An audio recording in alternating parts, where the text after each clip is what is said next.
বিসমিল্লাহির রহমানির রহিম। আলহামদুলিল্লাহ রাব্বিল আলামিন, ওয়াসসালাতু ওয়াসসালামু আলা আশরাফিল আম্বিয়া ওয়াল মুরসালিন নবিয়িনা মুহাম্মাদিন ওয়া আলা আলিহি ওয়া আসহাবিহি আজমাইন ওয়া বা'দ। আলহামদুলিল্লাহ, আমরা অনেকদিন পরে আমাদের আজকের দর্শে আবার বসতে পেরেছি। বিভিন্ন কারণে দূরে ছিলাম ঢাকা থেকে, এই জন্য হয়তো দর্শগুলো দিতে পারি নাই। আজকে আবার ইনশাআল্লাহ আমার দর্শে বসছি। আজকে আমাদের দশম দর্শ আলহামদুলিল্লাহ। আজকে আমরা এই কিতাবটির আল মুনতাখাব মিন আহাদিসিল আদাব ওয়াল আখলাক, আদব আখলাক সংক্রান্ত নির্বাচিত হাদিসসমূহের দর্শে কিছু হাদিস পড়ব ইনশাআল্লাহ। আশা করছি ইনশাআল্লাহ আমরা 3টি হাদিস পড়ব এবং এর ব্যাখ্যা শুনব। প্রতিটি হাদিসেই রাসূলুল্লাহ সাল্লাল্লাহু আলাইহি সাল্লামের বলতে পারেন যে তার মুখনিসৃত বাণী মুক্তি, এক একটা মুক্তা। আপনি এক একটা শুনবেন আর জীবনের জন্য এটা একটা পাথেয় সংগ্রহ করবেন। এটা যে ব্যক্তি এটাকে মুক্ত আকারে নিবে এবং মনে করবে যে এটা আমার জন্য লুলুয়াল মারজান, মুক্ত প্রবাল, সেই ব্যক্তি উপকৃত হতে পারবে। আর যে ব্যক্তি শোনার জন্য শুনে যাবে সে উপকৃত হবে না। তো আমরা হাদিসগুলি পড়ব এবং কিছুটা ব্যাখ্যাও জানবো ইনশাআল্লাহ। আজকের যে হাদিসের শিরোনাম দেওয়া হয়েছে বাবুন আল ইস্তিআযাতু ওয়া দাবতুন নাফসি ইনদাল গাদাবি, অথবা বাবুল ইস্তিআযাতি ওয়া দাবতিন নাফসি ইনদাল গাদাবি, যেভাবে পড়তে পারেন, যেভাবে পড়াটা জায়েজ আছে। বাবুন অর্থ অধ্যায়, এই অধ্যায়ে আলোচনা করবে ইস্তিআযা আশ্রয় চাওয়া ওয়া দাবতুন নাফসি ইনদাল গাদাবি, এবং ক্রোধের সময় নিজের নফসকে নিয়ন্ত্রণ করা, ক্রোধের সময় নিজেকে নিয়ন্ত্রণ করা, এই দুইটা নিয়ে আলোচনা করা হবে। এই দুইটি একটি মহৎ গুণ, এই দুটি গুণ, একটি হচ্ছে আশ্রয় চাওয়া, একটি হচ্ছে ক্রোধের সময় নিজেকে নফসকে নিয়ন্ত্রণ করা, দুইটি মহৎ গুণ। আশ্রয় চাওয়ার বিষয়টি আকীদার সাথে সম্পৃক্ত, আদাবের বাইরে, কিন্তু এখানে আসছে কেন? এখানে আসছে এই জন্য, কারণ ক্রোধের সময় আশ্রয় চাইতে হয় আল্লাহর কাছে, এই জন্য এখানে আলোচনায় নিয়ে আসা হয়েছে। তো আমরা হাদিসটা পড়ি আগে, তারপর ইনশাআল্লাহ একটু ব্যাখ্যার দিকে যাব। প্রথমেই হাদিসটা হচ্ছে সুলাইমান ইবনে সুরদ রাদিয়াল্লাহু আনহু বর্ণিত। তিনি বলেন, সাহাবী তিনি বলেন, ক্বাল নবী সাল্লাল্লাহু আলাইহি ওয়াসাল্লাম, তিনি বলেন ইস্তাব্বা রাজুলান ইনদা নবী সাল্লাল্লাহু আলাইহি ওয়াসাল্লাম, দুই ব্যক্তি রাসূলুল্লাহ সাল্লাল্লাহু আলাইহি ওয়াসাল্লামের সামনে গালিগালাজ আরম্ভ করছে, মানে একে অপরকে গালি দিচ্ছে। ধরেন আরবদের এখনও অনেক সময় দেখবেন একে অপরকে গালি দিচ্ছে, কি হাইমার করছে, কেউ কালব করতেছে, কুত্তা, কেউ গাদা, মানে যে বড় ধরনের গালি নেই। আমাদের দেশের মতো মা বাপ তোলে কেউ গালি দেয় না, কিন্তু এখানে এরকম কিছু গালিগালাজ হচ্ছিল। কেউ হয়তো মানুষ নয়, তুমি মানুষ, এরকম কথাবার্তা, মানে কাউকে কেউ ওরকম গালি না যে গালিগুলো পিতামাতাকে ইন্ডিকেট করা হয় আমাদের দেশে, যেগুলি করা হয় অমুকের বাচ্চা, নাউজুবিল্লাহ, তাই না? এটা যেন কোনোদিন না, আরবদের মধ্যে এটা ছিলই না, এখনও নাই। তো এই জন্য এটা এরকম গালি ছিল। তো ফাজাল আহাদুহুমা তাহমারু আইনাহু, একজনের চোখ লাল হতে আরম্ভ করলো, কেন? ক্রোধে লাগতে আরম্ভ করলো। ওয়া তানতাফিখু আওদাজু, এবং ফুলে যেতে লাগলো তার দুই পাশে দুই শিরা। সাধারণত মানুষ যখন রাগ করে তখন এখানে দুই পাশে শিরা থাকে, শিরাগুলো খুলে যায়, এগুলি বলা হয় মানুষ আওদাজ বলা হয়। উজ্জান আবার এক নাম আছে, দুইটা হচ্ছে দুইটা শিরা থাকে। জবে করলে দেখবেন গরু বা ছাগল জবে করার পরে দুই পাশে দুইটা শিরা থাকে, এগুলো আলাদা কেটে দিতে, রক্ত পড়ে না ঠিক মতন, এগুলো কেটে দিলে রক্ত পড়তে আরম্ভ করে, এটা বলে উজ্জান বলে। হলকুম, মরি, উজ্জান 4টা কাটতে হয় যেমন প্রাণী। তো উজ্জান তো এই দুইটার রক্ত সাধারণত মানুষকে এই স্ট্রেংথটা ঠিক রাখে, এই জন্য দুইটা দিয়ে মানুষ রাগান্বিত বোঝা যায় বেশি। তো চোখ লাল হয়ে গেছে আর শিরা ফুলে উঠছে। ফাকাল রাসূলুল্লাহ সাল্লাল্লাহু আলাইহি ওয়াসাল্লাম তখন বললেন, ইন্নী লা আরিফু কালিমাতান, আমি অবশ্যই জানি এমন একটি কালেমা, এমন একটি বাক্য এখানে জানি। লা যাহাবা লাউ ক্বালাহা, যদি কেউ এটা বলে এখানে, লা যাহাবা আনহু আল্লাযী ইয়াজিদু, কেউ যদি সেটা বলে তাহলে যে ব্যক্তিটা গা ফুলে গেছে, চোখ ফুলে গেছে, বা তার এই শিরা ফুলে উঠছে, চোখ লাল হয়ে গেছে, সে যদি এটা বলে অবশ্যই তার চলে যাবে, তার ক্রোধ চলে যাবে। সেটা কি? আউযু বিল্লাহি মিনাশ শাইতানির রাজিম, আল্লাহর কাছে আশ্রয় চাচ্ছি শয়তান রাজিম থেকে, বিতাড়িত শয়তান থেকে আমি আশ্রয় চাচ্ছি। এটা কিন্তু একটা পরীক্ষিত সত্য। কেউ যেটা বলে তখন ওই কী করে, ধরেন আপনিও যদি যাই বলে, দুজনে ঝগড়া করছে, আপনি যদি আউযু বিল্লাহি মিনাশ শাইতানির বলেন, তো তুমি কি আমার শয়তান পাইছো, মানে এই মুহূর্তে কিন্তু তার ওই যেদিকে গালি দিচ্ছিল, কথা বলছিল, ওইটার থেকে অন্যদিকে চলে আসছে, এখন তার কিন্তু ক্রোধের মাত্রা কমে যাচ্ছে ধীরে ধীরে। তো এটা একটা পরীক্ষিত সত্য, কেউ যদি এটা যাইও বলে ওইটা লাভ আছে। তো এই জন্য এটা রাসূলুল্লাহ সাল্লাল্লাহু আলাইহি ওয়াসাল্লাম একজনে বলে, দুইজনে, কেউ যদি কোনো রাগ আসে প্রচণ্ড রাগের মাথায় যদি আউযু বিল্লাহি মিনাশ শাইতানির রাজিম বলে, অবশ্যই সেটা কমে যাবে। তো এইটা হচ্ছে ইস্তেআযার মূল হাদিসটা এখানে। তো এখানে আমরা কয়েকটা হাদিস থেকে কয়েকটা ব্যাখ্যা আমরা নিতে পারি। এক নম্বর উপকার, মানে হাদিস থেকে যে সমস্ত শিক্ষা আমরা পাই, এক নম্বর শিক্ষা হচ্ছে যে ক্রোধান্বিত হওয়া যাবে না, ক্রোধান্বিত হওয়া থেকে সাবধান করা হচ্ছে এবং এই ক্ষতিকর দিকটাকে তুলে ধরা হয়েছে। আর দ্বিতীয় হচ্ছে রাসূলুল্লাহ সাল্লাল্লাহু আলাইহি ওয়াসাল্লাম কীভাবে ক্রোধকে নিয়ন্ত্রণ করতে বলেছেন, সেটা হচ্ছে আউযু বিল্লাহি মিনাশ শাইতানির রাজিম। আর তৃতীয় শিক্ষা হচ্ছে ক্রোধ যদি কোনো আল্লাহ ছাড়া অন্য কারোর জন্য হয়, তাহলে সেটা অবশ্যই শয়তানের পক্ষ থেকে হয়। আর আল্লাহর জন্য হলে কিন্তু এটা শয়তানের পক্ষ জন্য হয় না, এটা কিন্তু বুঝতে হবে। রাসূলুল্লাহ সাল্লাল্লাহু আলাইহি ওয়াসাল্লাম কিন্তু রাগ করতেন কখন? লে হুরুমাতিল্লাহ, আল্লাহর হুরমত নষ্ট হলে, আল্লাহর সম্মান নষ্ট হলে, আল্লাহর সম্মান বিনষ্ট করে কথা কেউ বললে তিনি রাগ করতেন। আল্লাহ সম্পর্কে, অর্থাৎ আপনার আল্লাহ সম্পর্কে খারাপ কথা বললে, আল্লাহ তাআলা তাওহীদ সম্পর্কে উল্টাপাল্টা কথা বললে রাগ করাটা এটা ফরজ, মানে রাগ করে আপনি তার সাথে একমত না, এটা বোঝানোটা জরুরি। রাসূলুল্লাহ সাল্লাল্লাহু আলাইহি ওয়াসাল্লাম এই জায়গা থেকে কখনো ছাড় দিতেন না। আল্লাহ হুরমত নষ্ট হলে, এমনকি শরীয়তের ব্যাপারে হুরমত, কোনো মর্যাদা নষ্ট হইলো আল্লাহ শরীয়তের, সেখানেও তিনি ছাড় দিতেন না। কিন্তু পরস্পর যেখানে একে অপরে গালিগালাজ করছে, সেখানে তিনি কঠিনভাবে নিয়ন্ত্রণ করার জন্য বলছেন যে আউযু বিল্লাহি মিনাশ শাইতানির রাজিম পড়তে। তো আউযু বিল্লাহ একটা গুরুত্বপূর্ণ জিনিস হচ্ছে, ইবনুল কাইয়িম রাহমাতুল্লাহ আলাইহি বলেন, সাধারণত দুটি জিনিস মানুষ বনি আদমের অন্তরের ভিতরে কয়লার মতো জ্বলে ওঠে। একটা হচ্ছে প্রবৃত্তির তাড়না, আরেকটা হচ্ছে ক্রোধ। এই দুইটা জিনিস বনি আদমের অন্তরের ভিতরে আগুনের মতো। এই দুইটা যদি কেউ নিবাইতে হয়, তাহলে তার জন্য অবশ্যই আল্লাহর আশ্রয় ছাড়া নিবানো সম্ভব হয় না। এই জন্য আল্লাহর কাছে আশ্রয় চাইতে হবে। বনি আদমের অন্তরের ভিতরে দুইটা জিনিস দেওয়া আছে, একটা হচ্ছে ক্রোধ, একটা হচ্ছে প্রবৃত্তি তাড়না, মানুষ পাগল, এটা করবে। আরেকটা হচ্ছে ক্রোধের তাড়নাতেও মানুষ আজকাল অধিকাংশ তালাক যারা আসে, যে আমাদের মিজানও জানে, এরা জানে যে বেশিরভাগ তালাকের মাসলার ঘটনা হয়েছে কি, ক্রোধে মাথা গরম হয়ে গেছিলো, মাথা হুঁশ নাই, এই বলে ফেলছে, কি বলে ফেলছে, এরপর আমি তো হুঁশ ছিল না, হুঁশটা থাকলে বললে কী করে, মানে অনেক রকমের চালাকি আছে। তো আমরা তো মুফতি হচ্ছে এ যা বলে আমি সে অনুসারে উত্তর দেবো, আমি তার বাড়ির ভিতরে যাবো না, তার কথার ভিতরে যাবো না, সে এইটা বলেছে, আমি এটা অনুসারে উত্তরটা দিলাম। কিন্তু তার তো বোঝা উচিত যে ক্রোধটা এত উপরে নেওয়া তার উচিত হয়নি, ক্রোধটা তার এত কোনো উচিত হয়নি, তাকে এখান থেকে সরে যাওয়া দরকার। সেটা আমরা উল্লেখ করবো কী কারণ কাজ করলে ইনশাআল্লাহ ক্রোধ থেকে বাঁচার পথ রাসূলুল্লাহ সাল্লাল্লাহু আলাইহি ওয়াসাল্লাম বিভিন্ন হাদিসে বলেছেন। তো আমরা দেখতে পাচ্ছি যে রাসূলুল্লাহ সাল্লাল্লাহু আলাইহি ওয়াসাল্লাম হাদিস মোতাবেক কেউ যেন ক্রোধ না করে, এবং ক্রোধ যদি এসে যায় কারো, তাহলে সে যেন আউযু বিল্লাহি মিনাশ শাইতানির রাজিম পড়ে। তো এখানে ইস্তেআযা আউযু বিল্লাহিতে আশ্রয় চাওয়াটা একটা ইবাদত, কিন্তু আশ্রয় চাওয়াটা ইবাদত। এই ইবাদতটা মৌখিক ইবাদত, যেমন তাসবিহ একটা মৌখিক ইবাদত, সুবহানাল্লাহ, আলহামদুলিল্লাহ, আল্লাহু আকবার। তেমনিভাবে আউযু বিল্লাহ বলাটা একটা মৌখিক ইবাদত। মুখের সাথে অন্তর না মিললে এটা ইবাদতে পরিণত হয় না। যে কোনো ইবাদতের শর্ত হচ্ছে মুখের সাথে অন্তরের সাথে আরেকটা কিছু মিলবে। অন্তরের সাথে হয় এই আমলটা হইব কর্মকাণ্ড, অঙ্গ প্রত্যঙ্গ। যেমন আপনি সালাত পড়তেছেন, শুধু উঠানামা বসা হলে কাজ হবে না, অন্তর থাকতে হবে, তাই না? এটা হলো কি অঙ্গ প্রত্যঙ্গের ইবাদত। আর একটা হচ্ছে মুখের ইবাদত, সুবহানাল্লাহ বলছেন অন্তরে, সুবহানাল্লাহ তাসবিহটার অর্থ থাকতে হবে, না থাকলে সুবহানাল্লাহ বলে লাভ নাই। শুধু আস্তাগফিরুল্লাহ হাজারবার বললেও লাভ হতেছে না, কারণ আস্তাগফিরুল্লাহ অন্তরে যদি না থাকে। কারণ এই জন্য রাবেয়া আদবী অথবা রাবেয়া শামিয়া দুইজন আসছিল তখনকার সময় তাবেঈদের মধ্যে, তারা বলতেন যে আস্তাগফিরুল্লাহ মিন কাসীরিন আস্তাগফিরুল্লাহ, বহু আস্তাগফিরুল্লাহ থেকে আমি আল্লাহর কাছে আস্তাগফিরুল্লাহ পড়ি। কেন? কারণ এই আস্তাগফিরুল্লাহগুলো অন্তর থেকে বেরোচ্ছে না, অন্তর থেকে বেরোতে হবে। তো মুখের যে সমস্ত ইবাদত আছে এগুলো অন্তরের সাথে সম্পর্ক রাখতে হবে। এই জন্য আল্লাহ আল্লাহ জিকির যেটা শিখাচ্ছে মিথ্যা শিখাচ্ছে, এগুলো কোনো জিকির না, এগুলো কিছু কাজ হবে না। এগুলো হচ্ছে তার শিখাচ্ছে কি জন্য, যে কেউ যেন প্রশ্ন করতে না পারে, কবরের মধ্যে প্রশ্ন করতে না পারলে নাকি আল্লাহ আল্লাহ বলতে থাকবে, আল্লাহ বলতে নাকি প্রশ্ন করতে পারবে না। এই সমস্ত জিনিস যারা শিক্ষা দিচ্ছে তারাও বোকা, আর যারা শিক্ষা নিচ্ছে তারাও বোকার স্বর্গে বাস করে। বোকার স্বর্গ কিছু নাই আসলে, মানে বলা তো তারাও এরকম বোকামি করছে। আমি যেটা বলতে চাচ্ছি, ইস্তেগফার ইস্তেআযা এটা কি ইবাদত, এটা কি ইবাদত, কওলি ইবাদত।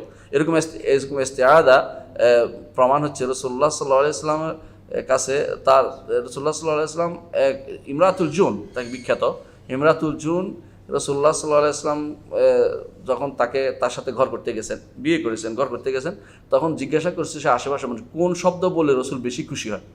তো যারা দুষ্ট প্রকৃতির সতীনরা তারা বুঝেছে আউযু বিল্লাহ বলে রসুল বেশি খুশি হয়। তো এ বলছে আউযু বিল্লাহ, রসুল বলছে ওজতিবি মুআদ ইলহাকি বিআহলিকি, তুমি তো বড় আশ্রয় চাইছো, তোমার পরিবার কাছে চলে যাও। এটা হলো কেনায়া তালাক বলা হয়, এটাতে বোঝানো কেনায়া তালাক জায়েজ আছে। তো রাসূলুল্লাহ সাল্লাল্লাহু আলাইহি ওয়াসাল্লাম এটা বলেছেন, তাতে বোঝা গেল যে ইস্তিআযা একমাত্র আল্লাহ ছাড়া কারোর জন্য হয় না। এই জন্য রাসূলুল্লাহ সাল্লাল্লাহু আলাইহি ওয়াসাল্লাম ইস্তিআযার বিষয়টা তিনি নিজেও বিভিন্ন সময় ব্যবহার করেছেন, সাহাবায়ে কেরাম ব্যবহার করেছেন। দেখবেন আমরা হাদিস উল্লেখ করব যে দেখবেন যে সবগুলি আল্লাহর সাথে সম্পৃক্ত হয়েছে। আল্লাহ ছাড়া কারো কাছে আশ্রয় নেওয়া জায়েজ নাই, আল্লাহ ছাড়া কারো কাছে আশ্রয় নেওয়া জায়েজ নাই। ইস্তিআযা দুই প্রকার, একটা হচ্ছে ইস্তিআযা মাশরুআ, একমাত্র আল্লাহর কাছে যেটা, আর যেটা বান্দার কাছে বা কোনো সৃষ্টির কাছে চাওয়া, এটা কি মামনুআ বা নিষিদ্ধ। যেমন ওয়া আন্নাহু কানা রিজালুম মিনাল ইনসি ইয়াউযুনা বিরিজালিম মিনাল জিন্নি ফাযাদুহুম রাহাকা। সূরা জিনের মধ্যে আল্লাহ তাআলা উল্লেখ করেছেন যে কিছু লোকেরা তখনকার সময় বিভিন্ন জায়গা যাইতো, যাইয়া ভয় বলতো যে এই উপত্যকার সবচেয়ে বড় জিনটার কাছে আমি আশ্রয় নিচ্ছি, ছোট জিনগুলো যেন আমার ক্ষতি করতে না পারে। এইটা শুনে তো বড় জিন মনে করতো যে এই তো বিশাল ব্যাপার, আমার তো অনেক ক্ষমতা, আমি জানতাম না, তো আমার তো এত ক্ষমতা আমার তো জানা ছিল না। তখন সে বলতো কি এই বিশাল ব্যাপার, আমি তখন ঠিক আছে এই ছোট জিনরা সব দূরে থাক, এতে করে হ্যাঁ সাময়িকভাবে সে বেঁচে যায়। তো দুনিয়ার বুকে যেটাই হয়, বড় শয়তানের কাছে অনেক সময় দেখবেন যে ছোট শয়তানরা এই আমার বড় যেটা আছে, বড় কি বলে এলাকার বড় কি বড় যেটা মাস্তান, এটা বলে এই ছোটো ছোটো বিষয়গুলো তো চুপ থাক, আমার কাছে এই দেখাটা আমি দেখবো, এরকম আর কি মাস্তানি আর কি এক ধরনের। তো জিনেরাই মাস্তানি করতো, জিনে মাস্তানি করার কারণে মানুষ মনে করতে লাগলো যে জিনদের বুদ্ধি বিশেষ কোনো ক্ষমতা আছে, অনেকে মনে করতো গায়েব জানে, অনেকে মনে করতো বিশেষ ক্ষমতা আছে ইত্যাদি। তো এরা পরবর্তী ইসলাম গ্রহণ করেছে, কিন্তু মানুষের খবর না, মানুষ কিন্তু ওই সমস্ত উপত্যকা যায় আবার জিনদের কাছে আশ্রয় চাওয়া আরম্ভ করছে। এই জন্য আল্লাহ তাআলা কোরআনে কারীম এটা উল্লেখ করেছেন যে উলাইকা আল্লাযীনা ইয়াদউনা ইয়াবতাগুনা ইলা রাব্বিহিমুল ওয়াসিলাতা আইয়ুহুম আকরাবু ইলা রাহমাতিহি ওয়া ইয়াখাফুনা আযাবা ইন্না আযাবা রাব্বিকা কানা মাহযুরা। যে এরা যাদের কাছে চাচ্ছে ওরাই বহুত আগে আল্লাহর ইবাদতের জন্য ব্যস্ত হয়ে পড়ছে, এরা অবশ্য জিনদের কাছে আশ্রয় চাচ্ছে, জিনরা ঈমান আনে বসে রয়েছে, খবর নাই এদের, বনি আদম এতই বোকা। তো এই আশ্রয় চাওয়াটার বিষয়টা, এই জন্য আল্লাহ ছাড়া অন্য কারো কাছে চাইলে কী হয়? শিরিক হয়। আল্লাহর কাছে চাইলে কী হয়? এবাদত হয়, এবাদত হয়, এবাদত। হ্যাঁ, এটা জানার জন্য। তো এটা একটা এবাদত, এটাকে কোনোভাবেই অন্য কোনো দিকে ফিরানো যাবে না, অন্য কোনো দিকে ফিরানো যাবে না। ইস্তিআযার দুইটা অর্থ আছে। একটা অর্থ হচ্ছে নিজে সব কিছু একজনের কাছে নিজেকে সমর্পণ করে দেয়া পরিপূর্ণভাবে এবং তার আশ্রয়ে যাওয়া। যেমন আমি বললাম যে আমি আল্লাহর আশ্রয় নিলাম, আল্লাহর শরণ নিলাম, তিনি আমাকে দেখাশোনা করবেন, সব কিছু করবেন। আরেকটা অর্থ হচ্ছে যে আমি আল্লাহর রহমতের সাথে নিজেকে সম্পৃক্ত করে নিলাম পুরোপুরি। অর্থাৎ এটা একটা হচ্ছে ইলতিসাক, লেগে যাওয়া, যে আমি আল্লাহর আশ্রয়ের রহমতের সাথে মিলে গেলাম, আমি আর কোনো কিছু চাই না, আমার পরিপূর্ণ জীবনটা যেন এইভাবেই আল্লাহর রহমতের সাথে আমি চলবো, আল্লাহর ফজলত বরকতের সাথে চলবো, আল্লাহ তাআলার আশ্রয়ে আমি চলবো। এটা আরেকটা হচ্ছে আমি এখন চাইলাম, আবার নাও চাইতে পারি কিছুক্ষণ পরে। দুইটাই ইসলামী শরীয়তে অনুমোদিত, একমাত্র আল্লাহর জন্য, আর কারোর জন্য কোনোটাই হতে পারে না। অর্থাৎ সাময়িকভাবে হোক, স্থায়ীভাবে হোক, সর্বাবত অবস্থায় আল্লাহর সাথেই একজন মানুষ আশ্রয় চাইতে পারে। এই জন্য এই আশ্রয় চাওয়াটা একটি অনুমোদিত এবাদত। আশ্রয় চাওয়ার বিভিন্ন স্থান আছে, আমি 11টি স্থান উল্লেখ করবো, হাদিসে আসছে। 1 নম্বর স্থান হচ্ছে আল্লাহ তাআলা কোরআনে কারীম বলেছেন ফাইজা কারাতাল কোরআন ফাস্তাইজ বিল্লাহি মিনাশ শাইতানির রাজিম। কোরআন পড়ার সময় আউযু বিল্লাহ পড়তে হয়, কোরআন পড়ার সময় আউযু বিল্লাহ পড়তে হয়। সেটা যখন আপনি কোরআনে কারীম পড়বেন আউযু বিল্লাহি মিনাশ শাইতানির রাজিম। নিয়ম হচ্ছে যখন কোরআন যখন পড়বেন তখন শুরুতে আউযু বিল্লাহি মিনাশ শাইতানির রাজিম পড়া, অর্থাৎ কিন্তু যদি এর শুরুতে বিসমিল্লাহ থাকে বিসমিল্লাহ পড়বেন শুরুতে, মাঝখানে হলে অর্থাৎ যদি হঠাৎ করে শুরু করছেন সেখানে আউযু বিল্লাহ পড়বেন, সেখানে আর বিসমিল্লাহ নাই। ধরেন আপনি মাঝখান থেকে শুরু করছেন কোনো আয়াত, কোনো সূরার মাঝখান থেকে, সেখান থেকে আউযু বিল্লাহ পড়ে শুরু করবেন, এখানে বিসমিল্লাহ নাই। কিন্তু সূরার শুরুতে হলে আউযু বিল্লাহ পড়ে বিসমিল্লাহ পড়াটা শুরু করা উচিত। আর যদি আগে থেকে পড়ে আসছেন, সূরার শুরুতে আসছেন পড়তে পড়তে, এখানে আউযু বিল্লাহ আর নাই, এখানে আবার বিসমিল্লাহ। এটা হচ্ছে বিসমিল্লাহ পড়ে, যেহেতু সূরা শুরু, শুধু সূরা তাওবা ছাড়া সব সূরার শুরুতে কি আছে? বিসমিল্লাহ আছে, এটা আপনারা জানেন। তাহলে এখানে এটা একটা সুন্নত হচ্ছে আউযু বিল্লাহ পড়া। আচ্ছা, দ্বিতীয় হচ্ছে যখন সালাতের মধ্যে যখন আপনি সালাত শুরু করবেন তখনই কি বলেন? সুবহানাকাল্লাহুম্মা সানা পড়ার পরে যেই সানায় পড়েন, অন্য সানাও আছে, যেই সানা পড়েন সানার পরে আউযু বিল্লাহি মিনাশ শাইতানির রাজিম বিসমিল্লাহির রহমানির রহিম, তাই তো? আচ্ছা, এখানে কয়বার পড়বেন আউযু বিল্লাহ? কয়বার পড়বেন? প্রতি রাকাতে পড়বেন না একবার পড়বেন? এখানে আলেমদের মধ্যে 3টি মত আছে। ইমাম মালিক রাহমাতুল্লাহ বলেন যে আসলে আউযু বিল্লাহ তো আল্লাহ রাসূল পড়ছেন, প্রমাণিত হয় নাই, আউযু বিল্লাহ পড়া হবে না, নিষিদ্ধ একদম ওনার নিকট সালাতের শুরু। কারণ উনি বলতে চাচ্ছেন যে বিসমিল্লাহ দিয়ে শুরু করা হচ্ছে, আর বিসমিল্লাহ যেহেতু সূরার অংশ না আমাদের নিকট, ওনার নিকট, তো আউযু বিল্লাহ এখানে পড়ার কোনো কারণ নাই, আউযু বিল্লাহ পড়া হবে না, বিসমিল্লাহ দিয়ে শুরু করবেন। এটা ওনার দলিলও আছে, ওনার পক্ষ থেকে দলিল আছে, প্রত্যেকের দলিল আছে, আমরা শুধু মতভেদটা উল্লেখ করে যাচ্ছি। দ্বিতীয় হচ্ছে যে ইমাম আবু হানিফা রাহমাতুল্লাহ তিনি বলেন যে সূরার সালাতের শুরুতে শুধুমাত্র পড়বে একবার, এরপর আর পড়বে না। অর্থাৎ যখন আপনি সানা শেষ করবেন। সানা শেষ করার পরে যেটা দোয়াউল ইস্তিফতাহ যেটা সালাতের শুরু, এরপরে আপনি আউযুবিল্লাহ পড়বেন। আর পরের রাকাতগুলোতে আপনি আউযুবিল্লাহ পড়বেন না। কিন্তু শাফিঈ এবং হানাবেলা, সাদাত শাফিঈ হানাবেলা তারা নেতারা ওনারা বলেন যে না, আসলে প্রতি সূরার শুরুতেই প্রতি রাকাতের শুরুতেই আপনি আউযুবিল্লাহ বিসমিল্লাহ পড়বেন, কারণ প্রতি রাকাত যেন নতুন কিছু। আবু হানিফা রাহমাতুল্লাহ বলেন না, সব রাকাতে একই রকম, একবার পড়লে যথেষ্ট হয়ে যাবে, এই জন্য আপনারা একবার পড়বেন। অন্যান্য ইমামরা বলে যে প্রতি রাকাতের শুরুতেই বিসমিল্লাহ আউযুবিল্লাহ পড়বেন, বিসমিল্লাহ পড়বেন। আমার কাছে এটা বেশি সুন্দর মনে হয়, এই জন্য, কারণ যাতে করে শয়তান আমাদের কাছে ঘেঁষতে না পারে। সুযোগ যেহেতু আছে আউযুবিল্লাহ পড়ার, আমরা এটা পড়ার চেষ্টা করি, যাতে করে একটা জিনিস অবশ্যই হচ্ছে আপনি প্রতি রাকাতের শুরুতে আউযুবিল্লাহ একবার পড়তে পারেন। মনে করুন যে নতুন কিছু পড়ছেন, ধারা নিয়ম অনেক আছে, অভ্যাসবশত পড়তেছে, অভ্যাসবশত উঠেই পড়া শুরু করছে, কী পড়ছে সেসব মনে নেই। কিন্তু যখন আউযুবিল্লাহ চিন্তা করে পড়বেন, তাহলে একটা অর্থটা খেয়াল হবে, সূরার কথা খেয়াল হবে, এবং কোনটা পড়ছেন খেয়াল থাকবে, যাতে করে শয়তান ভুলিয়ে দিতে না পারে। আচ্ছা, এটা একটা। তাহলে সলাতের শুরুতে পড়া, সলাতের শুরুতে বা প্রতি রাকাতের শুরুতে আউযুবিল্লাহ পড়া দ্বিতীয় নীতি। 3 নম্বর নীতি হচ্ছে, শয়তান যখন কোরআন পড়ার ক্ষেত্রে যখন শয়তান বারবার ভুলিয়ে দেয়, অর্থাৎ কেরাত ভুলিয়ে দেয়, তখন আউযুবিল্লাহ পড়াটা অনুমোদিত। রাসূলুল্লাহ সাল্লাল্লাহু আলাইহি ওয়াসাল্লামের কাছে এক সাহাবী বললেন, ওসমান ইবনে আবিলাস বললেন, ইয়া রাসূলুল্লাহ, আমি যখন কালকে রাতে যখন সালাত আদায় করতেছিলাম, তখন বারবার আমার সালাতটা ভুলিয়ে দিচ্ছিল শয়তান। তো রাসূলুল্লাহ সাল্লাল্লাহু আলাইহি ওয়াসাল্লাম বললেন, কেন তুমি আউযুবিল্লাহ পড়লে না? বাম আউযুবিল্লাহ পড়লে শয়তান যেটা করতে পারতো না। অনুরূপভাবে 4 নম্বর সেটা হচ্ছে যে যখন বাথরুমে প্রবেশ করি, আমরা পড়ি না আউযুবিল্লাহ, কি বলি? আউযুবিল্লাহ আল্লাহু আউযুবিকা মিনাল খুবুজ ওয়াল খাবাইস। এই তো মাশাআল্লাহ, হ্যাঁ, এটা কিন্তু আল্লাহর কাছে আশ্রয় চাইছেন, মন থেকে কিন্তু চাইতে হবে, নইলে কিন্তু ওখানে ঠিকই শয়তানের প্ররোচনা দিবে, মুখে বললে হবে না। আল্লাহর কাছে আসলেই আশ্রয় চাচ্ছেন, তাহলে আল্লাহ অবশ্যই আশ্রয় দিবে। আল্লাহ আশ্রয় চাইলে আল্লাহ অবশ্যই আশ্রয় দিবে, তো মন থেকে চাইবে এটা। পঞ্চম, এটা বুখারী হাদিস আমরা জানি। পঞ্চম হচ্ছে ক্রোধ আসলে, এই যে আমরা একটু আগে হাদিসটা পড়েছি আউযুবিল্লাহি মিনাশ শাইতানির আছে না, ক্রোধ আসলে, এটা আরও হাদিস আছে, আমরা এটা পড়বো ইনশাআল্লাহ।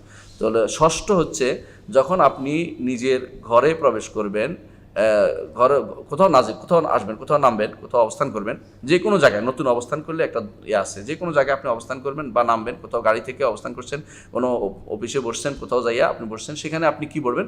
একটা দোয়া আছে, এটা সবসময় চেষ্টা করবেন ব্যবহার করতে, যাতে করে এই দিন আপনার সুন্দর যায়, শয়তান আপনাকে দোকান না দিতে পারে। এটা হচ্ছে আউযু বিকালিমাতিল্লাহি তাম্মাতি মিন শাররি মা খালাকা।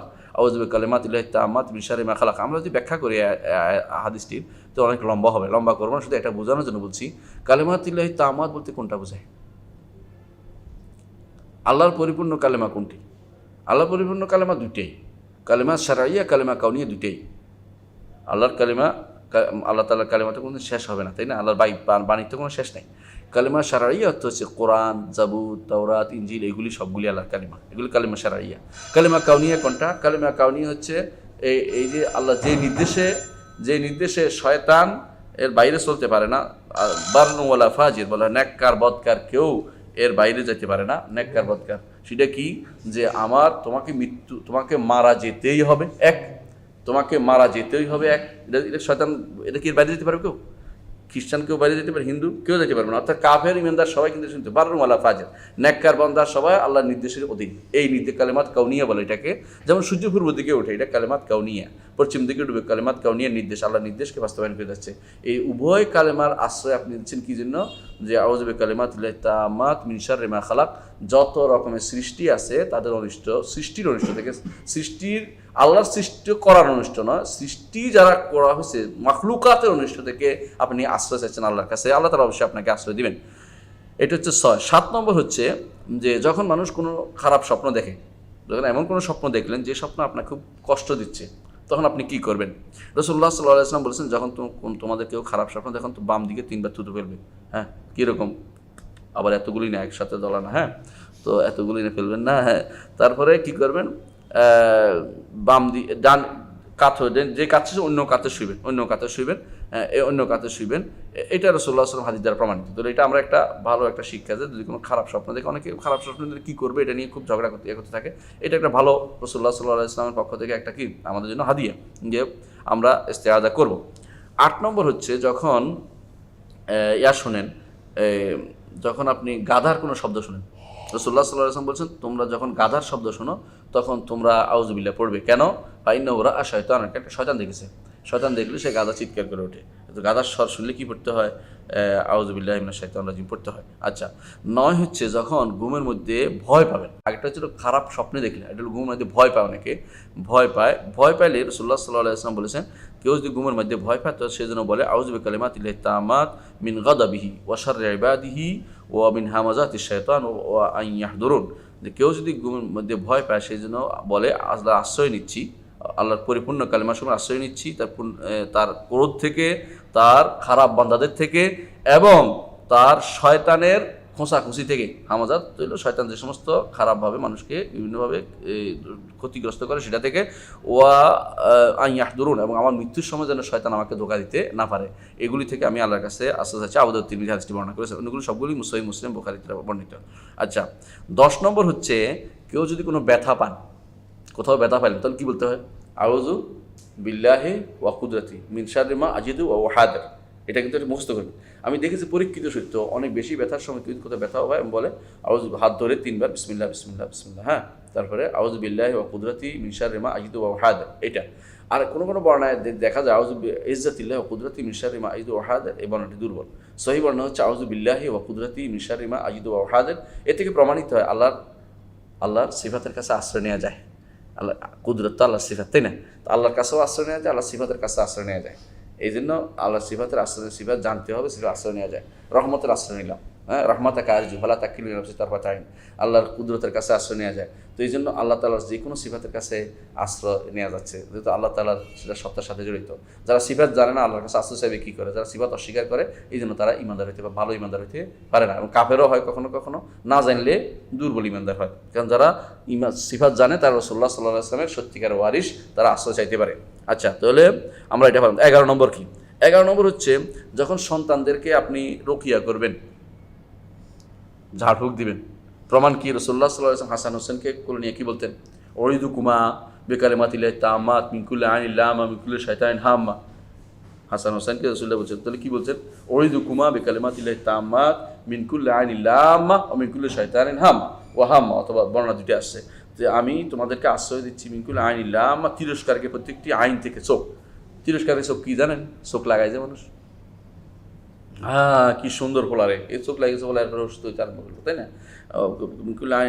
শয়তানিন হাম্মা, শয়তান ও হাম্মা, এবং যে সমস্ত প্রাণীকুল, ক্ষতিকর প্রাণীকুল আছে সেগুলি থেকে আসে। তাহলে এটাও কিন্তু রুকিয়া শারঈয়া। তাহলে আমরা দেখতে পাচ্ছি, আমরা 11টা হাদিসে আরও বেশি খুঁজে পাইবেন, হয়তো আমি খুঁজছি 11টা পাইছি। 11টার মধ্যে 11টা জায়গাতে দেখছি আমরা ইস্তেআযার বিশাল ভূমিকা রয়েছে, আশ্রয় চাওয়ার বিশাল ভূমিকা। তার মধ্যে একটি হচ্ছে এখানে উল্লেখ করা আছে আজকে, এটা হচ্ছে গাদব, ক্রোধের সময় আউযু বিল্লাহ পড়াটা। এটা আমরা একটা হাদিস পাইলাম। আমরা আরেকটা হাদিস, আর 2টা হাদিস পড়ি ইনশাআল্লাহ। এর মধ্যে আমরা আরেকটি শিক্ষা পাই হাদিস থেকে, যে হাদিস থেকে গেল, সেটা হচ্ছে যে রাসূলুল্লাহ সাল্লাল্লাহু আলাইহি ওয়াসাল্লাম উম্মতের প্রতি অত্যন্ত দয়াদ্র ছিলেন, যে অত্যন্ত তিনি কল্যাণকামী ছিলেন, যে তাদের যা উপকার হবে দুনিয়া আখিরাতে তা তিনি বর্ণনা করেছেন। আরেকটি হাদিস আমরা পড়বো আজকে, পরবর্তী হাদিসটা। এটা হচ্ছে রাসূলুল্লাহ আবু হুরায়রা রাদিয়াল্লাহু আনহু বলেন, রাসূলুল্লাহ সাল্লাল্লাহু আলাইহি ওয়াসাল্লাম বলেছেন, লাইসা শাদীদু বিসসুরআ ইন্নামাশ শাদীদু আল্লাযী ইয়ামলিকু নাফসাহু ইনদাল গাদাবি। শাদীদ কোদের শক্তিশালী বলতে, শাদীদ বলে এখানে শক্ত, যদিও শদীদ তো শক্ত, কিন্তু এখানে হচ্ছে শক্তিশালী। আমরা সাধারণত কাকে শক্তিশালী মনে করি? রুস্তমে জামান, মানে রুস্তম যারা বলে শক্তিশালী, একবারে 3-4 জনকে সবাই ফেলতে পারে, তাই না? রাসূলুল্লাহ সাল্লাল্লাহু আলাইহি ওয়াসাল্লাম বলে যে না, সে শক্তিশালী নয় যে মানুষকে সবাই ফেলতে পারে। বলো শক্তিশালী হচ্ছে ওই ব্যক্তি যে ব্যক্তি ক্রোধের সময় নিজেকে নিয়ন্ত্রণ করতে পারে।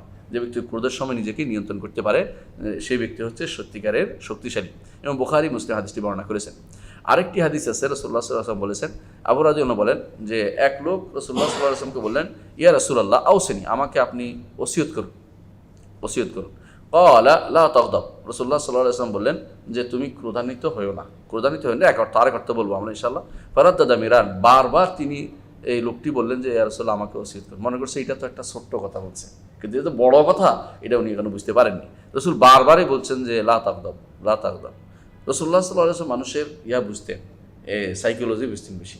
তিনি কাউকে দেখে বলতে আউসিনি, কাউকে ওসিয়ত কথা বলতে কি যে এইটা করো, যখন দেখতে এই লোকটার সম্পর্কে তিনি ভালো করে জানেন, সাইকোলজিক্যাল জিনিস রাসূলুল্লাহ সাল্লাল্লাহু আলাইহি ওয়াসাল্লাম ভালো জানতেন। তিনি যদি এর ক্রোধ বেশি তখন তার ক্রোধ কমাইতে বলতেন, কারো এটাই বেশি তারও এটা করতে বলতেন। তো এই লোকেরা বলছেন, কিন্তু দেখা গেছে অধিকাংশ মানুষের এইটা কিন্তু একটা মানুষের স্বভাবজাত জিনিসের ক্রোধান্বিত হওয়া।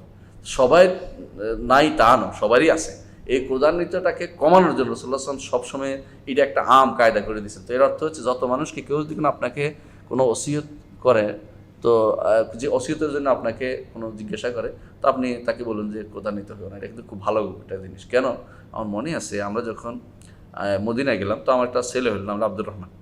তো আমাদের বড় ভাই ছিল আব্দুল মান্নার নাম, উনি আমাকে বলতেছে, ভাই আপনারা একটা ওসিয়ত করি, বলেন। কোথায় রাগারাগি করবেন না, এই একই কথা উনি বলছেন।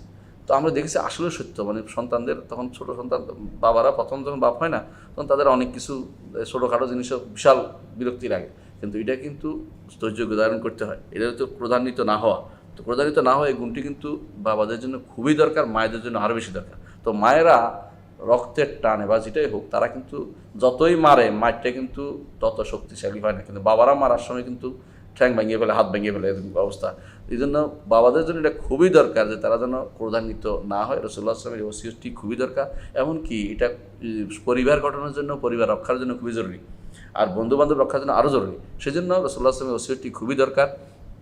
ইবনে রাজব রাহমাতুল্লাহ আলাইহি বলেন যে এই হাদিস দ্বারা বোঝা গেল যে ফরজ হচ্ছে, যে কোনো মানুষের জন্য ফরজ হচ্ছে এই হাদিসটি, এই সবসময় এটা স্মরণ রাখা যে মানুষের মুআমালাতের ক্ষেত্রে যে প্রধানিত যেন বিষভাবটা না থাকে পরস্পরের মধ্যে। কেন? এটা সমস্ত অকল্যাণের মূল হচ্ছে এটা, সমস্ত অকল্যাণের মূল এটা। এটার এক অর্থ করা খাত্তাবী বলেন, এটা আরেক অর্থ আছে, এটা হচ্ছে তিনি বলেন যে যেই জায়গায় ক্রোধ হবে সেখানে যেও না, যেখানে তোমার শুধু শুধু ক্রোধান্বিত হবে সেখানে যাওয়ার দরকারটা কি? যেখানে আপনি এই জন্য দেখেন কেন নিষেধ, এর মধ্যে একটা হচ্ছে যেখানে আল্লাহ তাআলা বলছে যে ইয়া আইয়ুহাল্লাযীনা আমানু ইন্নামাল খামরু ওয়াল মাইসির ওয়াল আনসাব ওয়াল আজলাম রিজসুম মিন আমালিশ শাইতান ফাজতানিবুহু। কারণ যে মদ খায় ওখানে কী করে? মারামারি করে, এবং পরস্পর কী করে, এখানে একটা কিছু করে, গালিগালা শুরু হয়, তার হিসাব নাই, এবং একে অপরে গালিগালাজ করতেছে, কিলাকিলি করতেছে, বাসায় আসা বোরে মারতেছে। মূল কারণ কী হয়েছিল? যেন ক্রোধের জায়গায় গেছিল, ক্রোধের কাজ করছে। তো এটা ইমাম খাত্তাবী বলেন যে এর অর্থ হচ্ছে যেমনিভাবে তুমি ক্রোধান্বিত হবে না, ক্রোধের কাজ হয় এমন জায়গাতেও যেও না, এমন কাজটিও তুমি পরিত্যাগ করো। ইমাম ইবনে তিন বলেন যে রাসূলুল্লাহ সাল্লাল্লাহু আলাইহি ওয়াসাল্লাম লা তাগদাব বলে দুনিয়া এবং আখিরাতের সমস্ত কল্যাণের কথা তিনি উল্লেখ করেছেন। কারণ ক্রোধের কারণে মানুষ একে অপরের সম্পর্ক ত্যাগ করে বসে, রাগান্বিত হইয়া যে সম্পর্ক রাখা হবে না তার সাথে। এবং ক্রোধের কারণে আরেকটা কী হয়, কখনো কখনো যার উপর রাগ হয়েছে তারা মারতে আরম্ভ করে। এতে করে দুনিয়াতেও সমস্যা আর আখিরাতেও সমস্যা তার রয়েছে, কারণ এটার তো প্রতিবিধান আখিরাতে পাইতেই হবে তাকে। তো এইগুলি কারণে ক্রোধের নিতে হতে নিষেধ করা হয়েছে। কেউ কেউ বলেন যে না, এখানে ক্রোধের নিষেধ করা হয়েছে এই জন্য যে এইটার কারণে দেখা যাচ্ছে মানুষের কখনো কখনো ক্রোধের কারণে কথাটাও ভুল করে, ভুল কথাবার্তা বলে, কখনো কখনো কাজটাও ভুল করে, মার দিতে আরম্ভ করে।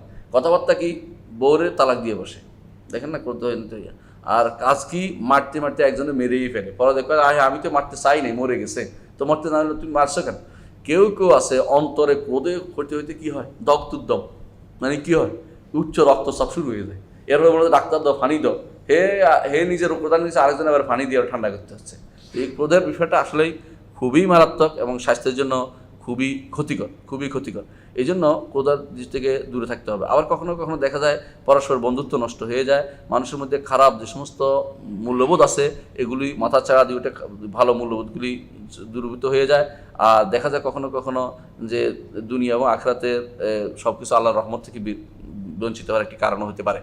আচ্ছা, আমরা এখন আরেকটি হাদিসের কিছু, হাদিস থেকে দুটি হাদিস এখানে উল্লেখ করলাম, দুটি হাদিস থেকে কিছু আমরা শিক্ষা নেব। এক নম্বর শিক্ষা হচ্ছে যে কাজমুল গায়জ, অর্থাৎ ক্রোধ নিয়ন্ত্রণ করার কিছু ফজিলত আছে, ফজিলত নির্দেশনা আছে, ফজিলত আছে। ফজিলত আমরা জানি, ওয়াল কাযিমিনাল গায়জ ওয়াল আফিনা আনিন নাস ওয়াল্লাহু ইউহিব্বুল মুহসিনিন, যে যারা আল্লাহ তাআলা পছন্দ করেন তাদেরকে যারা ক্রোধ সম্বরণ করবে, সোজা কথা এটাই। আর দ্বিতীয় হচ্ছে নিজেকে, ওই ব্যক্তি সত্যিকারের বীর যে ব্যক্তি নিজেকে নিয়ন্ত্রণ করতে পারে, বীর। আর আরেকটি হচ্ছে যে কোনোভাবে নিজেকে নিয়ন্ত্রণ করার প্রতি উৎসাহ দেওয়া হয়েছে। আর ক্রোধে যে সমস্ত ক্রোধ হয় এগুলো থেকে দূরে থাকতে বলা হয়েছে। আমরা এগুলি সংক্ষেপে আলোচনা করলাম। আমরা এখন কয়েকটি জিনিস আলোচনা করবো যে কীভাবে নিজেকে নিয়ন্ত্রণ করবেন, আত্মনিয়ন্ত্রণের কতগুলি পদ্ধতি আলোচনা করবো ইনশাআল্লাহ। এরপরে আজকে দর্শ শেষ করব। এক নম্বর পদ্ধতি হচ্ছে, যখনই আপনার ক্রোধ আসবে বা যখনই আপনার মনে হবে যে এখানে কিছু একটা হতে যাচ্ছে, খারাপ লাগবে, তখন আউযুবিল্লাহি মিনাশ শাইতানির রাজিম পড়বেন। আউযুবিল্লাহি মিনাশ শাইতানির রাজিম বলে দুইটা কাজ হবে, নিজেও ক্রোধ থেকে দূরে থাকবেন, আর আশেপাশে শয়তানগুলো আছে ওগুলো আস্তে আস্তে সরে যেতে আরম্ভ করবে। আর যে ব্যক্তি শুনবে সেও মনে করবে যে আমার বোধহয় খারাপ কিছু করা হচ্ছে, শয়তান থেকে আস্তে আস্তে কেন করলো, এটা একটা জরুরি জিনিস। দ্বিতীয় হচ্ছে, যদি ক্রোধ আসে যায় তখন ইলতিজামুস সামত, আপনি চুপ থাকবেন। কারণ রাসূলুল্লাহ সাল্লাল্লাহু আলাইহি ওয়াসাল্লাম হাদিসে বলেছেন ইজা গাদিবা আহাদুকুম ফালিয়াসকুত, তোমাদের কেউ যখন ক্রোধান্বিত হয় তখন সে যেন চুপ মেরে যায়। সহিহুল জামেতে হাদিসটি আসছে, শেখুল আলবানী বলছেন হাদিসটি সনদ সহিহ। তৃতীয়ত, যখন আপনি ক্রোধান্বিত অবস্থা আসবে তখন অবস্থার পরিবর্তন করবেন। কীরকম? যদি বসা থাকে দাঁড়িয়ে যাবেন, দাঁড়িয়ে থাকলে কী করবেন? বসে যাবেন। আর যদি বসা থাকলে শুইতেও পারবেন, অথবা দাঁড়িয়ে থাকলে হাঁটা ধরবেন, অন্তত এক জায়গায় থাকবেন না, একই কাজে থাকবেন না, অর্থাৎ আপনাকে অবস্থার পরিবর্তন করতে হবে। এটা হাদিস দ্বারা রাসূলুল্লাহ সাল্লাল্লাহু আলাইহি ওয়াসাল্লামের হাদিস দ্বারা সাব্যস্ত, আবু দাউদে সেটি বর্ণিত হয়েছে এবং সহিহ সনদে বর্ণিত হয়েছে। চতুর্থ হচ্ছে রাসূলুল্লাহ সাল্লাল্লাহু আলাইহি ওয়াসাল্লামের আখলাক থেকে আপনি চিন্তা করবেন যে রাসূলুল্লাহ সাল্লাল্লাহু আলাইহি ওয়াসাল্লামের চরিত্র ছিল ক্রোধান্বিত না হওয়া। রাসূলুল্লাহ সাল্লাল্লাহু আলাইহি ওয়াসাল্লাম ক্রোধান্বিত না হওয়ার প্রমাণ দেখছেন কীরকম? রাসূলুল্লাহ সাল্লাল্লাহু আলাইহি ওয়াসাল্লাম একদিন বসা ছিলেন আয়েশা রাদিয়াল্লাহু আনহার কাছে, তো জাইনাব রাদিয়াল্লাহু আনহা সুন্দর হাইস ভালো করে বানাইয়া পাঠাইছে, ওখানে পাঠাইছে। আয়েশা রাদিয়াল্লাহু আনহা রাগ করে কী করছে, একবারে ভেঙে ফেলছে বর্তনটা। রাসূল হাসি মুখে বললেন যে হ্যাঁ তো ভাই, তোমাদের মা রাগ করেছে, খেয়ে বলো। খাওয়ার পর বললেন যে আয়েশা, তোমার বর্তনটা ওকে দিয়ে দাও, তোমার ওরটা তুমি নিয়ে নাও, ভাঙ্গাটা তুমি নাও। ইনসাফ কায়েম করলেন, কিন্তু আবার হাসি মুখে সব কিছু বলে দিলেন যাতে করে এটা আর বাড়তে না দেয়, এটা ঠিক থাকে, যাতে করে ওখানে ভাঙ্গা কেন গেল নিয়ে আর ঝগড়া হবে, কিন্তু আগে থেকে ভালোটা দিয়ে দিলেন। তো রাসূলুল্লাহ সাল্লাল্লাহু আলাইহি ওয়াসাল্লামের দিকে তিনি যতটুকু হালিম ছিলেন, সহিষ্ণু ছিলেন, এটা যেন একজন মানুষ স্মরণ করে যেন ক্রোধ থেকে বিরত থাকে। 5 নম্বর বোধহয়, হ্যাঁ 5 নম্বর হচ্ছে যে একজন মানুষ রাসূলুল্লাহ সাল্লাল্লাহু আলাইহি ওয়াসাল্লামের ওসিয়তকে স্মরণ করবে। তিনি বারবার ওসিয়ত করেছেন কি লা তাগদাব, এটা স্মরণ করা, তাতে আপনি নিজেকে নিয়ন্ত্রণ করতে পারবেন। 6 নম্বর হচ্ছে সবসময় আল্লাহর জিকিরের মধ্যে মশগুল থাকা। জিকিরে যদি কোনো কেউ থাকে তাহলে ক্রোধান্বিত আসতে সময় পাবে না। এটা কি আল্লাহ তাআলা বলেছেন, ওয়াজকুর রাব্বাকা ইযা নাসিতা, তখন ভুলে যাও তখন রবকে স্মরণ করো। আর ভুলের সময় শয়তান ঢুকে, ওয়া ইম্মা ইয়ানজাগান্নাকা মিনাশ শাইতানির নাজগুন ফাস্তাইদ বিল্লাহ ইন্নাহু হুয়াস সামিউল আলিম। শয়তান যখন তোমাকে ধোঁকা দিয়ে থাকে তখন আউযু বিল্লাহি মিনাশ শাইতানির রাজিম পড়বে, কারণ শয়তান তখন আর ধোঁকা দিতে পারবে না, এটা আল্লাহ বলে দিয়েছেন। সপ্তম হচ্ছে যখন যে এই ক্রোধের সর্বশেষ পরিণতি সম্পর্কে চিন্তা করা, যে যত কিছু হোক সর্বশেষ পরিণতিটা কী হবে, এটা আমরা অনেকেই পারি না, কিন্তু এটা চিন্তা করা দরকার আমাদের, এটা খুবই দরকার যে সর্বশেষ পরিণতিটা কী হবে। হ্যাঁ, আমাদের মধ্যে মাশাআল্লাহ এই জিনিস ভালো চিন্তা করতে পারে আমাদের ডক্টর শফিউদ্দিন, যিনি এখন চুপ করে বসে আছে, অথচ তিনি ভালোই এটা নিয়ন্ত্রণ করতে পারেন সুন্দর করে। তো তিনি ক্রোধের সর্বশেষ পরিণতিটা চিন্তা করাটা খুবই দরকার, এটার মাধ্যমে অনেকেই নিজেকে নিয়ন্ত্রণ করতে পারে। অষ্টম হচ্ছে যে যখন কেউ মনে করবেন যে আমি ক্রোধান্বিত হব, তখন তার চিন্তা করা দরকার যে আল্লাহ তাআলা এই মানুষগুলোর অন্তরকে আমার দিকে ফিরিয়ে দিয়েছেন, তিনি কিন্তু ইচ্ছা করলে অন্যদিকে ফিরিয়ে দিতে পারতেন। আমি ক্রোধান্বিত হয়ে এদেরকে আমার অন্তরকে বিষাক্ত করে না তুলি, কারণ এই অন্তরগুলোই ফিরিয়ে আবার আমার দিকে আনা একটা কঠিন কাজ। অনেক সময় মানুষ ক্রোধান্বিত হয়ে কিছু কাজ করে সারা বছর, এরপরে সারা জীবন চেষ্টা করে এটাকে আর সোজা করতে পারে না। এই জন্য ক্রোধান্বিত হওয়ার যে ক্ষতিকর দিকটা, মানুষের সাথে সম্পর্কটা নষ্ট হয়, এটাকে স্মরণ করা উচিত। 9 নম্বর হচ্ছে যে এর মাধ্যমে পরস্পর যদি আপনি ক্রোধান্বিত হয়ে কোনো একটা কথা বলেন এবং এর মাধ্যমে যদি কোনো তাদের সাথে শত্রুতা আরম্ভ হয়, কিন্তু চেষ্টা করবে যে কোনোভাবে আপনাকে ঘায়েল করতে অন্য জায়গাতে, সুতরাং এইটাকে চিন্তা ভাবনা করে আপনাকে ক্রোধান্বিত হওয়া থেকে দূরে থাকা উচিত। 10 নম্বর হচ্ছে যে একজন, এটা কিন্তু একটা সুন্দর কথা বলছে, ক্রোধের সময় আপনার যে অবস্থা হয় এটা একটা ভিডিও করে রাখা উচিত, মানে ছবি তুলে রাখা উচিত। ক্রোধের সময় আপনি কী করেন, পরবর্তী আপনি দেখবেন যে নিজেই আফসোস করবেন যে এটা এরকম করছিলাম, আমার এই যে অবস্থা হয়েছিল, আমি কি পাগল হয়ে গেছিলাম, কাপড় সব ছেড়ে ফেলছি। তখন আপনি আফসোস আর কোনোদিন যেন আমি এটা না করি, লজ্জাজনক বিষয় আপনার কাছে দাঁড়াবে, এ থেকে দূরে থাকা উচিত। 11তম হচ্ছে যে চেষ্টা করবেন সবসময় যে আমি এই যে ক্রোধান্বিত হয়ে যে কাজটি করবো, কিয়ামতের দিন এর জন্য জবাবদিহি করতে হবে কিনা, এটা একটু চিন্তা করবেন, এতে করে আপনি ক্রোধ থেকে দূরে থাকতে পারবেন। 12 নম্বর হচ্ছে যে আপনি একটু চিন্তা করেন যে এই যে আমি এখন যে কারণে ক্রোধান্বিত হচ্ছে, এটা আল্লাহ তাআলার পক্ষ থেকে কিন্তু আসছে। এখন একটু চিন্তা করেন যে আল্লাহ তাআলার পক্ষ থেকে আসছে, আমি এখন যা করতেছি আল্লাহর ফয়সালার বিরুদ্ধে আমি কিন্তু নামতেছি। অর্থাৎ যদি এমন হইতো যে আল্লাহর হালাল প্রশ্ন হতো আলাদা করতো, আল্লাহর বিষয় হলো প্রশ্ন হতো, কিন্তু ব্যক্তিগত নিজের একটা স্বার্থ সামান্য হানি হয়েছে অথবা নিজের কথা বোঝা যাচ্ছে না, এটা একটা তো আল্লাহর ফয়সালা। এটা এখন আমি এমন জোরে নামছি যে আল্লাহর ফয়সালাকে তাড়াই দিব, এটা তো আমার আল্লাহর ফয়সালার বিরুদ্ধে নামা, এটা কিন্তু শরীয়তে অনুমোদিত নয়, এটাকে বোঝার দরকার রয়েছে। এটা বুঝতে পারলে অনেকেই কিন্তু ক্রোধ থেকে বিরত হইতে পারত। 13 নম্বর হচ্ছে যে সবসময় এই আল্লাহ কাযিমিনাল গায়জ, যে আল্লাহ বলছে আল্লাযীনা ইউনফিকুনা ফিস সাররাই ওয়াদ দাররাই ওয়াল কাযিমিনাল গায়জ ওয়াল আফিনা আনিন নাস আল্লাহু ইউহিব্বুল মুহসিনিন, এটার ফজিলতটা চিন্তা ভাবনা করা। 14 নম্বর হচ্ছে যে অজু, রাসূলুল্লাহ হাদিসে অজুর কথা আসছে, এর কথা আসছে, ইবনে কাইয়িম রাহমাতুল্লাহি আলাইহি বলছেন যে অজু এবং সালাত, মানে আমি দুইটা একসাথে 14 এবং 15, যে অজু এবং সালাত এটা কিন্তু যদি কোনো কেউ আছে, ক্রোধ আসে বেশি, তো অজু করলে কিন্তু ক্রোধ কমে যায়, প্রমাণিত সত্য এটা। এবং সালাত আদায় করার পর দেখবেন যে ক্রোধটা অর্ধেক চলে গেছে। এই জন্য যদি পারেন এটাতে নিজেকে সম্পৃক্ত করবেন। 16 নম্বর হচ্ছে যে যদি দেখেন যে এই ক্রোধ যদি ত্যাগ করতে পারে আমি একটা সর্বোচ্চ মর্যাদা পাবো, সেটা কি আল্লাহর কাছে, সেটা কি আল্লাহর মহব্বত। আল্লাহর মহব্বত পাবো, আল্লাহর মহব্বত, আল্লাহ ইউহিব্বুল মুহসিনিন, আল্লাহর মহব্বত পাওয়া, মুহসিনদের দরজায় নিজের নাম লেখানো, এটা একটা বড় ধরনের কাজ, বড় ধরনের কাজ। আসলে এই ক্রোধ নিয়ন্ত্রণ করা এটা কার কাজ? হ্যাঁ, আল্লাহর কাজ। প্রথমে আল্লাহ তাআলা সাবাকাত রহমাতি গাদাবি, আমার রহমত আমার ক্রোধের উপর স্থান পাবে। দ্বিতীয়ত রাসূলুল্লাহ সাল্লাল্লাহু আলাইহি ওয়াসাল্লাম তিনি কিন্তু ক্রোধ নিয়ন্ত্রণ করেছেন। নবীরা কিন্তু অনেক ক্রোধ নিয়ন্ত্রণ করেছেন। কি রাসূলুল্লাহ সাল্লাল্লাহু আলাইহি ওয়াসাল্লামকে চাদর ধরে টান দিয়ে দাগ ফেলে দিয়েছে, কিন্তু ক্রোধ করেননি, ক্রোধান্বিত হননি। অনুরূপভাবে আগেকার নবীদেরও এরকম, তারা ক্রোধান্বিত হতেন না। তো সীমাতুর রসুল, এরা হচ্ছে নবী রসুলদের বড় হচ্ছে যে তারা ক্রোধান্বিত হতেন না। এই জন্য আমরা যদি এটা স্মরণ করি তাহলে ইনশাআল্লাহ আমরা ক্রোধান্বিত হওয়া থেকে দূরে থাকতে পারবো, ইনশাআল্লাহ ক্রোধান্বিত হওয়া থেকে দূরে থাকতে পারবো। এই জন্য আমরা এই ক্রোধান্বিত হওয়ার যে অপকার বা অপকার বুঝতে পারলাম, তা থেকে বুঝতে পারলাম যে ক্রোধান্বিত না হয়ে নিজেকে নিয়ন্ত্রণ করতে হবে। এটা একটা বড় ধরনের কি বৈশিষ্ট্য, ইমানদারের বৈশিষ্ট্য এবং চরিত্র, উন্নত চরিত্র, এটাকে আমরা ধারণ করার চেষ্টা করি।